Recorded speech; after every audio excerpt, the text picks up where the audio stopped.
This is a big season for us. With the spot in the Champions League and with a team that can honestly challenge for the title this season, we have a lot to work ahead of us, and hopefully the players we have can get the job done. So we went into the start of the season with some new changes, and the first and straightaway noticeable changes were Dominic Calvert-Lewin, Emre Can, and Mickey van der Veen, who went straight into the team, and we saw Chavez and McGill and Abreu went to the bench. As I said, we're going to have to challenge for the title this season, and also if possible try to get deep into the Champions League, so we need the squad depth and the quality as well. After our first match of the season and Eduardo Reis's last match for us, he went to Real Madrid, who paid his release clause, so we looked to Germany to get Nordi Mukiele as his replacement. He went into the team's first Champions League match in its existence, looking to make some history, and it's a fast start to the game as Dominic Calvert-Lewin gets the first Champions League goal for the club with only 5 minutes of the game gone. With some slick ball movements, Atletico get the equalizer. The game seems to be an end-to-end game here as we get a chance, and it's Calvert-Lewin with a good shot,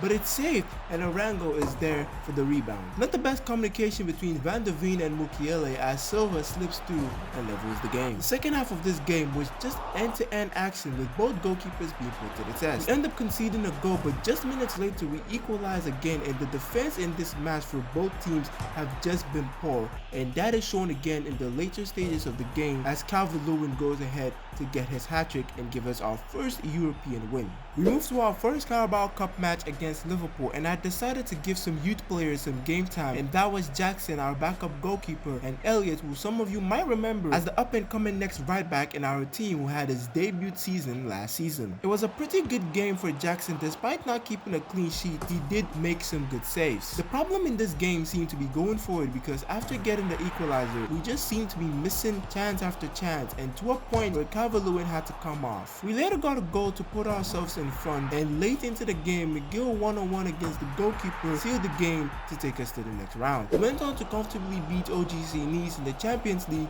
and Calvert-Lewin again with another impressive hat-trick was quickly becoming a fan favorite and a surprise to me as well, because although I did go in for him, I was not expecting him to be this good, and he definitely exceeded expectations with the performances he was pulling so far. With 10 games played in the season and topping the league, we go into a big game against Manchester City, and early on in the match, and a good through ball from Man City here, and Haaland's physicality is on show here as he puts it in to give Man City the lead in the game. As we go deep into the half, Turner makes some really good saves, and he really surprises me with some of his performances in some games, as Petit gets a really good pass and runs through on goal. Good pace on him as usual as he levels the game. He gets a good attacking opportunity on the wing and a good cross from Avia, and it's McGill with the acrobatics, and Arango is there for the rebound to put us in front. City go up the other end of the field, and we can't seem to get the ball as they slip a player through on goal and get the equalizer. We get a corner that isn't cleared properly by Man City as we find Emre Can outside the box, and oh my days, what a hit from Can to put us in front. With 30 minutes to go in the match, Musiala tries attempted murder on Emre Can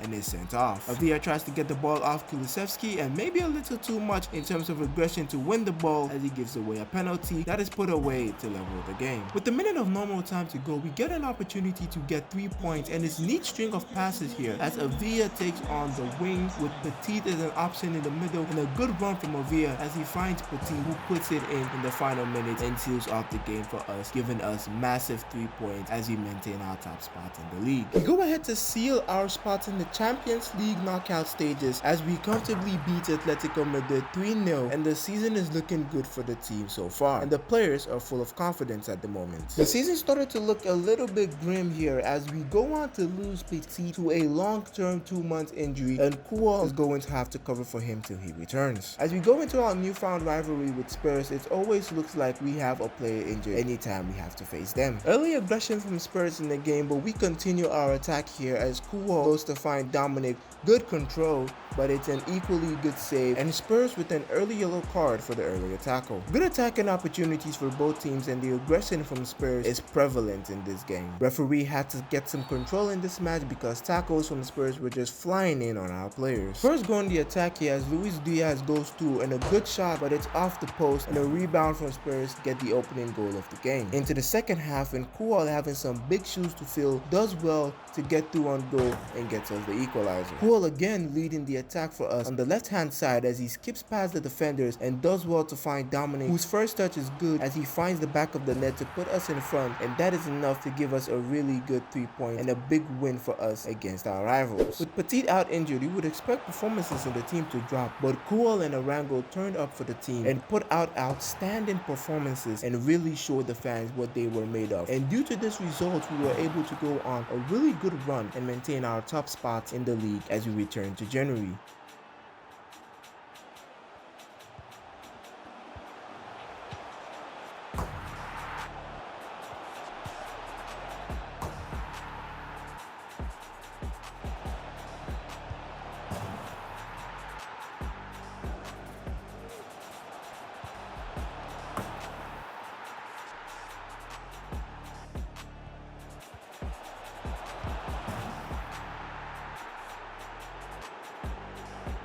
And as we entered January, we got some offers for Kual, but he was determined to stay in the team and keep his form going. And if the offers were still there by next summer, we had agreed to sell him. We head into the Carabao Cup semi-finals against Newcastle, and January signing Caicedo from Getafe gets his debut in this match. And it's a pretty stalemate of a first half, but a really good pass from Arango finds McGill, and he keeps the defender off with good physicality as he goes through on goal to open up the game. We take the lead into the second half, and a good pass to McGill, running through on goal, and a good feed from the striker as he goes ahead to double our lead. A bad ball out from Jackson gives Newcastle an opportunity, and a missed tackle from Mukiele puts them through as they eat into our lead. Newcastle get a good chance, and an unexpected shot from distance finds its way to our goal, and the game is level, and both teams would have another go at this in the second leg. Petit returns from injury at the best time, seeing as we still have a round of 16 to play in the Champions League, and he goes on the bench for the second leg in the Carabao Cup, and straight away 2 minutes in the game, and Kual is on the left hand side looking to find the ball in, and he puts it in, and Arango with a splendid goal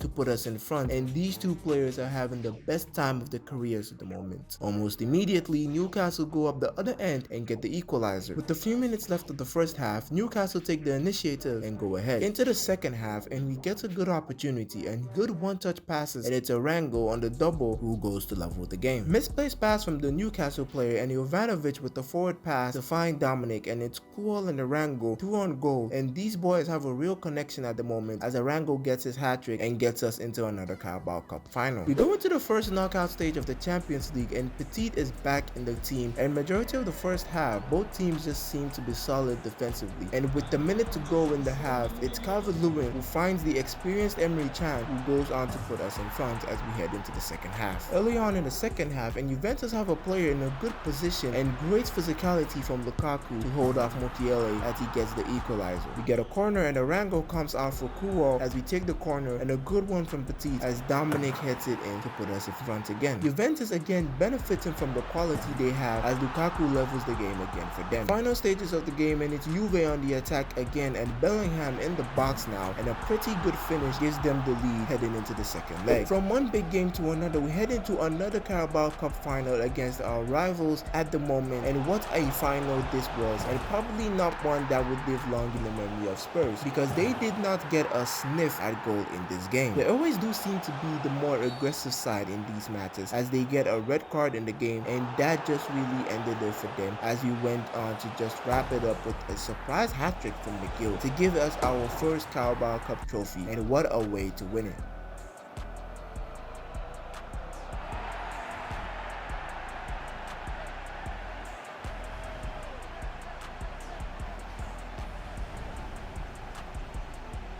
We are still miles ahead in the league with 67 points in 27 matches as we head into the second leg against Juventus at home, and straight away Petit goes ahead to eat into their 2-goal lead and put some confidence in the team. Not long after, Juventus, looking to kill the fight in the team, go on the attack and do just that. More attacking prowess from Juve as they go ahead, but the boys don't give up as Calvert-Lewin still give the home fans some hope in this match. Arango is on the bench today due to fatigue, and Kual is in his place as he is picked out by Price as he's through on goal. Good run, and he goes ahead to further eat into Juve's lead. Juve is still not giving up as they go on to maintain their 2-goal lead, but the players still giving their all in this game get lucky, and we eat into their advantage again. Just the goal needed for the pressure to be on Juve, and a good run from Petit as he finds himself in a good position, and he goes ahead to level the game on aggregate. 20 minutes to go in the half, and the boys looking to go in front, and McGill with a good run in a good position gets lucky with the goalkeeper and puts puts us in front on aggregate.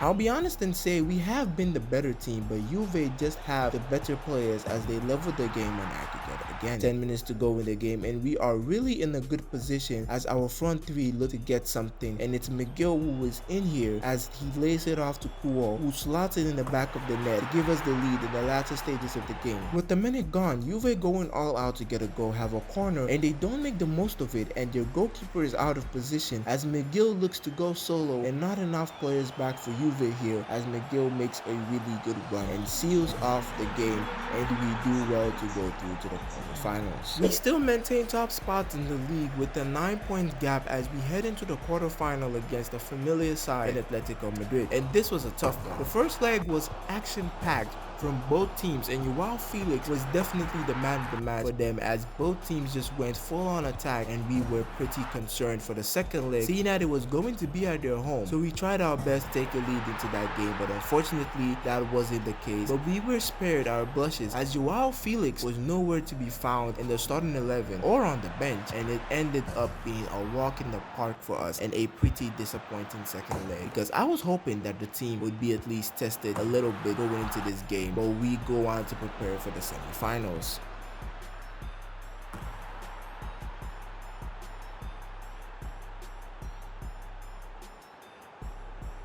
With 33 games played, we still maintain top spots in the league with 76 points, and we unfortunately get knocked out of the FA Cup in the semi-finals by Brighton as we head into another semi-final in the Champions League against another Italian side in Inter Milan. With a few minutes gone in the match, Inter with a good opportunity and a shot saved by Turner is taken again, and they are in the lead. Inter's defense were pretty solid in the half, and with the half coming to a close, Jovanovic takes his chances from range, and it's enough to level the game. Both teams come into the second half a lot better defensively with 20 minutes to go in the game. Price in a very good position finds Petit, who hits it first time to give us the lead in the match. Inter go up the other end almost immediately, and the whistle is blown on what looked like a dive in my opinion, and they are given a penalty and a yellow card for Van der Veen. They go ahead to level the game. 2 minutes to go and the Hail Mary ball from Emre Can trying to find Petit, and a bad control from the defender puts Petit through on goal, and I've got to say horrible defending here as the defender steps off and Petit gives us the lead late in the game. With literally a minute left in the game, we slip up defensively and Inter go on to level the game. We head into the second leg and 20 minutes gone, Arango goes to put us in front, and Inter almost immediately with a wonderful shot to level the game. We go on to put ourselves in front early on in the second half, and then we do well to defend our lead in the game, and later in the game go on to double that lead. Inter tried to come back later in the match by eating into our advantage, but that is not enough as we head into the biggest game of the season so far in the Champions League final. We look forward to that final of the Champions League, but another big game for us was the final home game of the season against Liverpool, where we would lift the trophy if we won this match. And the boys did just that with an amazing last day performance to absolutely remove all doubts from the mind of the fans as we comfortably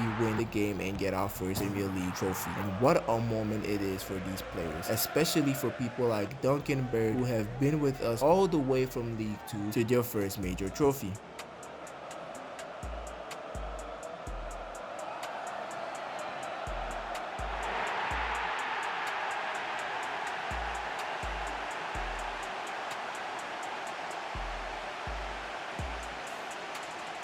We head into another big game and potentially another big opportunity to write our names in football history, and we go up against Barca in the Champions League, and we go up against former Wrexham star Eriksen, who we sold to Barcelona to generate some funds to basically get this team that we have at the moment, and I'm proud of him for making it this far in his career. So we head into this game looking to start earlier and put the pressure on Barcelona, and Calvert-Lewin with a lovely finish does just that early on in the game. We did well defensively to hold off Barca, but they still put the pressure on us as Eriksen finds Perfinho, who puts them level. 7 minutes into the second half and we hit Barca on the break, and it's Dominic in a very good position, and another brilliant finish puts us in front again. Turner does well to keep us in front with some really good saves, and our defense is put to the test here again as Barca go on the attack, and Eriksen in a good position lays it off to Fatih, who does well to level the game again. Calvert-Lewin, an obvious MVP in this match, does well again to find Petit, 2 on goal, and a first time hit from Petit gives us the lead with 10 minutes to go in the game. We do well again to maintain our lead, and in the closing stages of the game, a tackle from Bird, seeming pretty personal, brings down Eriksson, but the free kick leads to nothing as we lead Wrexham to their first ever European title and their first ever opportunity to get a European title. And in just 2 weeks, Bird has captained this team to 2 major trophies, and what a moment for him and the team.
We end the season with Petit being the player of the tournament and Dominic having the best season of his career with these stats, and we will be looking to further improve the team and continue our journey in writing our name in football history.